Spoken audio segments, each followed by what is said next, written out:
The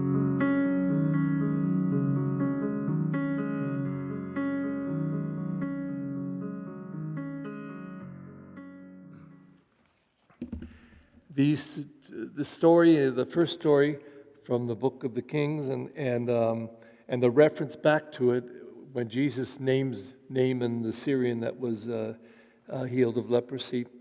The remarkable thing in both of these stories is that it happened to Gentiles.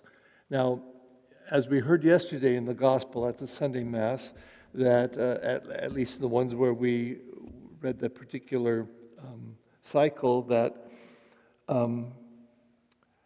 Jesus says that faith was to come through the Jews. That's where faith was to come from. And he even questions them, saying, who are you? You're a Gentile. Faith comes from the Jews. But here in the stories, everything happens to Gentiles. And what's also remarkable, it seems to me, is the insignificance of people in the scripture. For example, a little servant girl. And yet through her, the beginning of the process through which Naaman would become healed, cured, happens.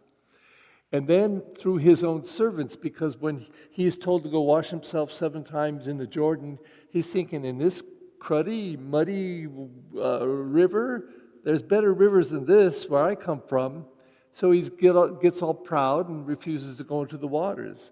And his servants, insignificant, at least in the eyes of people might be, they're just servants, tell him, but Master, you should do it. If this is what the prophet asked, if he told you to do something extraordinary, you would have done it. Basically saying, don't be so proud, just do what you were asked to do. So he does it. And the remarkable thing that through all these insignificant peoples and events, he's healed, but not just in his body, but also in his soul, because he comes to believe in this God. Because he sees that even in little tiny insignificant ways, just by asking to be washed 7 times, wash himself 7 times in a muddy river, that extraordinary things happen.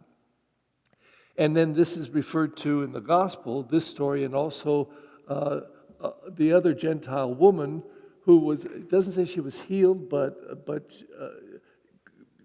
she was helped during a time of famine, and it was through God's events around a Gentile person, again, that remarkable things happen. So when I hear these scriptures, it seems to me the mirror that we're looking into is asking us to ask this question: what insignificant person or event today may bring to us the wonders of God? And even more interesting to me is, what in our own insignificance? I mean, who are we? Even myself, So what? I'm a priest.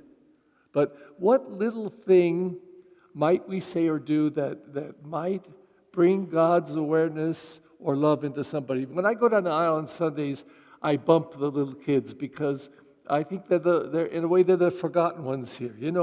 They don't know what's going on, most of them. It's just too much. And when people bring them to the back of the church, they're sitting behind people they can't even see.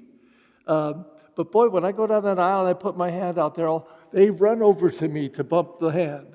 And I'm thinking to myself, it's nothing. It's insignificant to bump a kid's hand. But boy, to them it makes a difference.